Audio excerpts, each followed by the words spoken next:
স্বামীকে চেনা। ছোট্ট একটা গল্প আছে, আজকে একটু সময় আমি বেশি নিচ্ছি যেহেতু শেষ করে দিতে চাচ্ছি।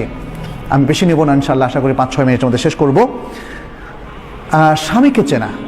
স্ত্রীদের উচিত হচ্ছে স্বামী কি পছন্দ করেন, যেহেতু স্বামী আপনার প্রিয়জন, আপনি স্বামীকে কাউন্টার পার্ট হিসেবে দেখবেন না, তিনি আপনার প্রতিদ্বন্দ্বী নন। সুখী পরিবারের মধ্যে স্বামী হচ্ছে স্ত্রীর প্রিয়তম ব্যক্তি। অতএব স্বামী কি পছন্দ করেন, স্বামী কি পছন্দ করেন না, এটা স্ত্রীকে জানতে হবে। এখানে ছোট্ট একটা গল্প আপনাদের সামনে বলছি।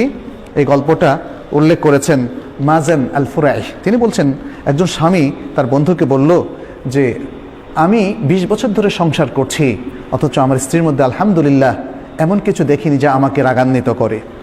তখন বন্ধু খুব আশ্চর্য হয়ে বলল, কিভাবে এটা সম্ভব, কিভাবে করলে বলো তো দেখি, পুরো ঘটনাটাই আমাকে খুলে বলো। তখন স্বামী বললেন যে আমি যখন বিবাহ করলাম, প্রথম রাতে আমার স্ত্রীর কাছে গেলাম, তার দিকে আমার হাতটা একটু বাড়িয়ে দিলাম, সৌহার্দ্যের হাত, মমতার হাত বাড়িয়ে দিলাম। স্ত্রী আমাকে বলল, একটু ওয়েট করুন প্লিজ, আমি আপনাকে কিছু বলবো হে আবা উমাইয়া। আরবরা আবার আবু উমাইয়া মানে কুনিয়ার ধরে কথা বলে, আমাকে একটু কিছু কথা বলার সুযোগ দিন, বলে বলো। তখন স্ত্রী শুরু করলো যেভাবে, যেমন বলল আলহামদুলিল্লাহ ওয়াসসালাতু ওয়াসসালামু আলা রাসূলিল্লাহ, ছোট্ট খুতবা দিয়ে শুরু করলো।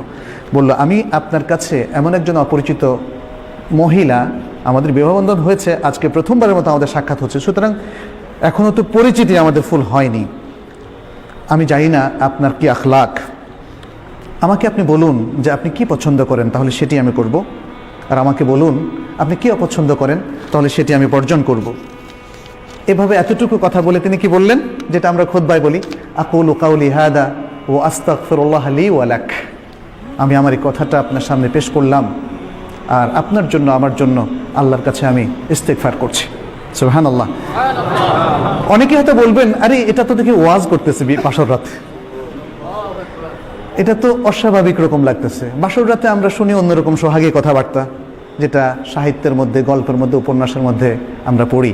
আমি এখানে আমার থেকে অ্যাড করছি, সেটা হলো দেখেন, গল্প উপন্যাস আমাদের চিন্তা চেতনা কালচার পাল্টে দিয়েছে। এই যে মহিলা, অত্যন্ত বিদুষী মহিলা, অত্যন্ত দিনদার মহিলা, সে যে কথাটা বললেন, এটা আমাদের কাছে বলে কেমন ওয়াজ ওয়াজ কথাবার্তা, বিয়ের মধ্যে আবার এগুলো বলে নাকি? কারণ আমরা যে গল্প, সাহিত্য, যে আচার অনুষ্ঠানে অভ্যস্ত হয়েছি, এটা মানুষের তৈরি করা, সেগুলো আমাদের কালচার পরিবর্তন করে দিয়েছে। এই সুন্দর দিনদারি আমাদের থেকে একদম ছিনিয়ে নিয়ে গিয়েছে। মহিলা আজকে এত সুন্দর কথা বললেন, স্ত্রী ওই বন্ধুকে বলছে, আমার স্বামী বললেন, আমার স্ত্রীর কাছে যখন আমি এই কথাটা শুনলাম, ভাবলাম যে আরে এটা তো দেখি অত্যন্ত সুন্দর কথা, তাহলে তো আমাকেও একটা ভাষণ দিতে হবে। তখন তিনি বললেন, কি বললেন, আলহামদুলিল্লাহ ওয়া উসাল্লি আলা নবী ওয়া আলিহি ওয়া সাল্লাম, সকল প্রশংসা আল্লাহর জন্য এবং নবী সাল্লাল্লাহু আলাইহি ওয়াসাল্লামের উপর সালাতু সালাম। তারপর বললেন, ফাইন্নাকা কুলতা কালামান ইন থাবাত্তি আলাইহি ইয়াকুন লাকা হাযুক, তুমি কিছু সুন্দর কথা বলেছো, যদি তুমি এর উপর স্থির থাকো তাহলে এটা তোমার ভাগ্য।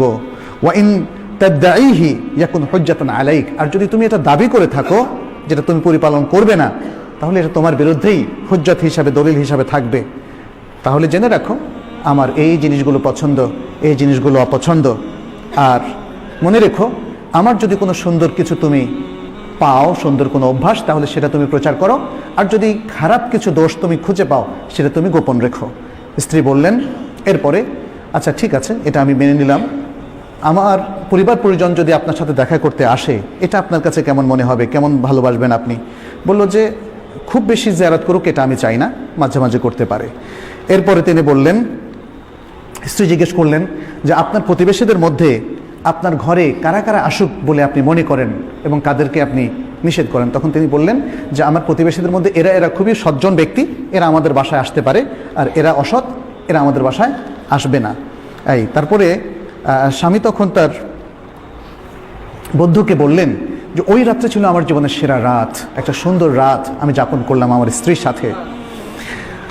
এরপরে আরেকটা ঘটনা তিনি বললেন যে 1 বছরের মাথায় এভাবে চললো, আমি আমার স্ত্রীকে খুব ভালো স্ত্রী হিসাবে পেয়েছি, এবং তারপর আমার শাশুড়ি একদিন 1 বছরের মাথা আমি এসে দেখলাম আমার বাসায় আসলেন, আমাকে জিজ্ঞেস করলেন যে তোমার স্ত্রীকে তুমি কেমন পেয়েছো? আমি বললাম অত্যন্ত ভালো স্ত্রী হিসাবে আমি পেয়েছি, যিনি আপনার কন্যা। তারপর আমার শাশুড়ি আমাকে বললেন, হে আবু উমাইয়া, কিছু নসিহত করলেন। দেখো, ছেলেরা বা পুরুষেরা তাদের ঘরে তাদের প্রিয়তমা স্ত্রীর কাছে কখনোই অকল্যাণকর কিছু পায় না। সুতরাং তুমি তোমার সেই স্ত্রীকে কিছু আদব শেখাও, কিছু শেখাও, এবং তাকে তুমি ভদ্র করো, শালীন করো, সুন্দর করো।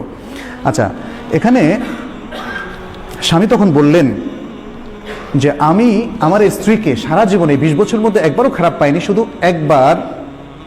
একবার মানে কখনোই আমাকে তার সাথে খারাপ আচরণ করতে হয়নি, একবার খারাপ আচরণ করেছে এবং তখন আমি ছিলাম জালেম। সুবহানাল্লাহ।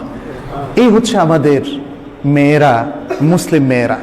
কিন্তু আজকাল এই মুসলিম মেয়েদের মধ্যে যে জিনিসটা ঢুকেছে, অপকালচার ঢোকার কারণে আজকে আমাদের মেয়েরা আসলে বিভ্রান্তির পথে হাঁটছে, ফলে নানা রকম ঘটনা দেখা দিচ্ছে।